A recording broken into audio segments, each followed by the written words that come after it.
It's a case that defined a small West Tennessee town, and now, after 3.5 years, the family of Holly Bobo is finally getting closure.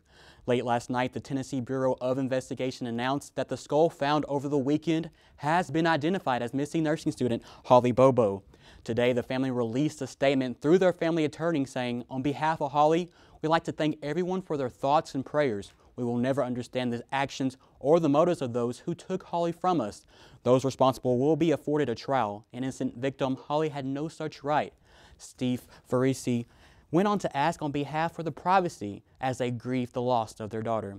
MT10 News has been following this story from the very beginning. Reporter Chris Davis and photojournalist Brock Howard have made several trips to Decatur County just to follow this story. Tonight they show you how this whole heartbreaking situation began. Holly went missing April 13th. It was a case that made national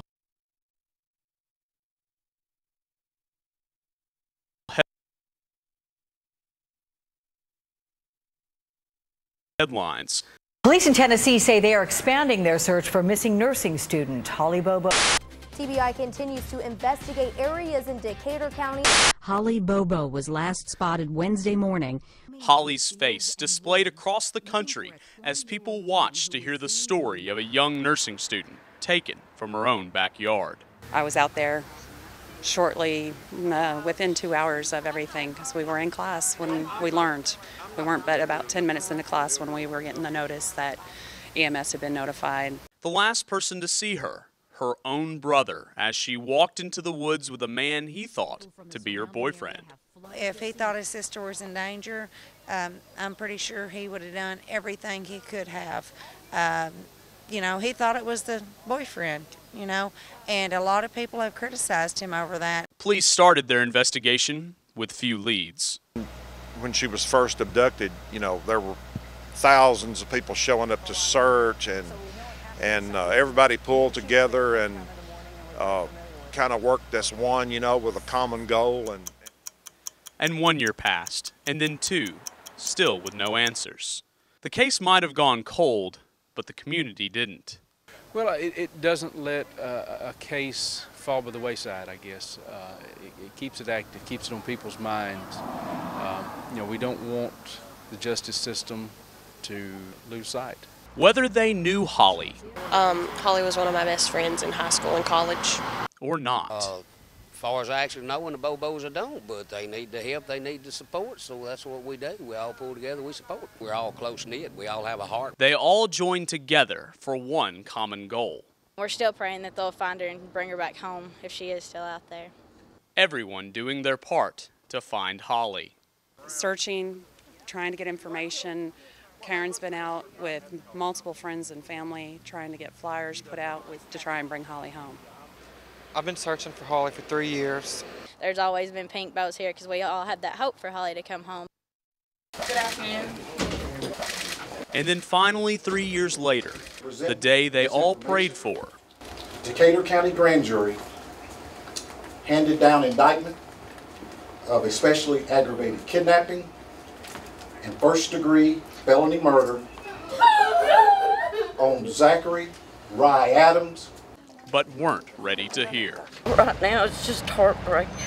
It's just not the way we hoped it would turn out. It's just not. Another devastation, another sock in the stomach, another letdown. It's a truly sad day in Decatur County because this didn't just affect one family, it affects 2. Well, of course, there's disappointment, you know, because everybody wanted Holly to come back safe and sound, and, you know, we realize now that that's not going to happen. And they do have some very difficult days ahead of them. But we just want them to know that we're right there with them. And then, instead of accepting defeat, the mission of the community changed. They're making, this is a time of readjustment for them. From bring Holly home. We're going to get justice. Justice. Justice. Justice. I just pray that justice is served. To justice for Holly. Parsons, Tennessee, the hometown of Holly Bobo. It's the kind of town where everybody knows everyone. Therefore, when Holly went missing, the devastated community immediately jumped into action. Thousands of volunteers searched for her, they prayed for her, and supported the family. Reporter Chris Davis takes us back to Parsons, a town that has forever been changed since Bobo first disappeared. You just survive when something this tragic happens. Parsons, Tennessee is a stereotypical small West Tennessee town. Well, it's just a small town. Everybody knows everybody. We may not be blood related, but we're all family. It's a small place and a good place to live. And Bobo is a name everyone knows in one way or another. I grew up in the same neighborhood as her dad. Holly was one of my best friends. I was Holly's teacher at the time of her abduction. And I'm personal friends of the Bobo family. And Holly's life touched their hearts. And most of the time what we were doing was just being silly and just joking around. Beautiful young lady, had a bright future ahead of her. And her disappearance broke them. Can you imagine not knowing where your child is when you get up? It's broken everybody's heart. you know, even though it's been 3 years, we're all still kind of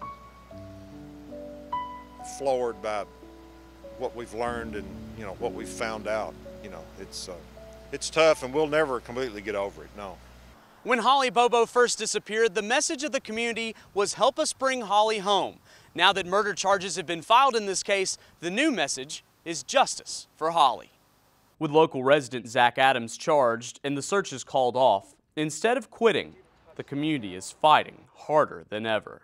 Heavenly Father, once again, we come to you with very humble hearts and very broken hearts. For 3 years, Holly hasn't had a voice. Somebody took that away from her.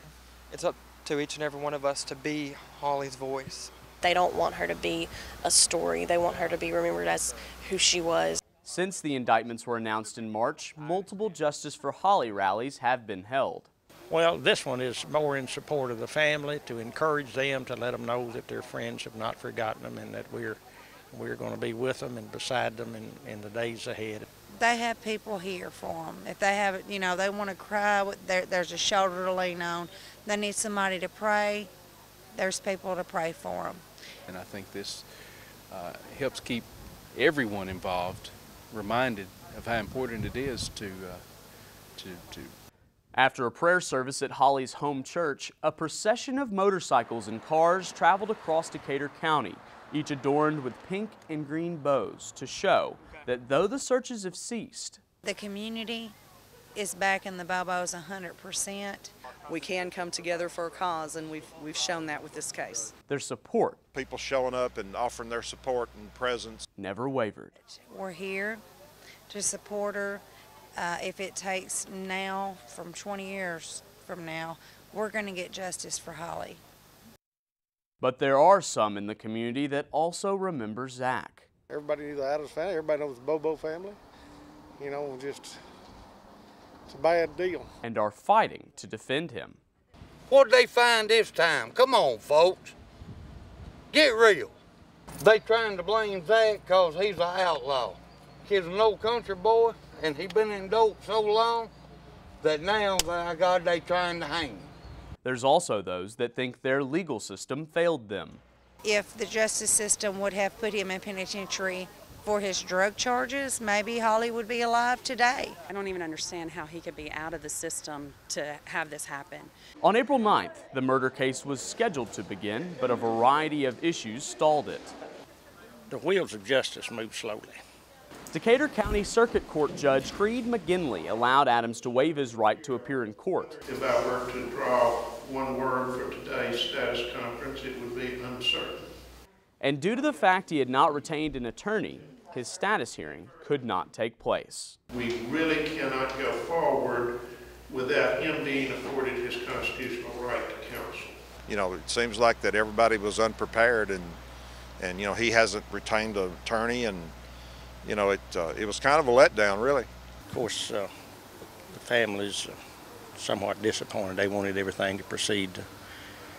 We want it to be fair, but at the same time, we want it to be as quickly as possible. It seemed like to me that the defense knew what they were doing by postponing and putting off. Though there's no indication on when this case will end. We need to get the case moving forward before it loses the speed that is needed. But I also respect the judge's opinion in that, you know, we need to be cautious so that justice is served on both sides. The resounding message stays the same. A hurting community. You know, we're frustrated. It's very, very frustrating. Longing for answers in the pursuit of justice for someone they love. As bad a thing as it was, it brought the community closer together, which is a good thing, but I wish something else could have caused that. And the one thing they want everyone to know. We'll be right here. We'll be right behind them the whole time. We'll see it through to the end. Aaron, we did send a crew to Decatur County today, Emily Kinzer and Brock Howard. Unfortunately, they got stuck in the I-24 accident that did end up turning deadly today. We are thinking of the family involved in that crash as well. But as you can see, a lot of moving parts in this case. This is not going to stop anytime soon. It looks like the trial should pick up around December. That's when the trial process should begin for both Autry and for Zach Adams. But as you can tell in that whole timeline of events, a lot of events happened over the course of this summer, a lot of changes in the case with those that are in charge of it, and the only real consistency is the TBI. So this story is far from over. That's true. A long way to go for some justice. Thank you, Aaron. Well, thank you, Chris. The story is still certainly ongoing, and we'll continue to update you as it comes available to us. Stay tuned to MT10 News on air and on Facebook and Twitter, and soon to our brand new website, mt10news.com. On behalf of everyone at MT10 News, I'm Aaron Kentrell. Thank you for joining us, and good night.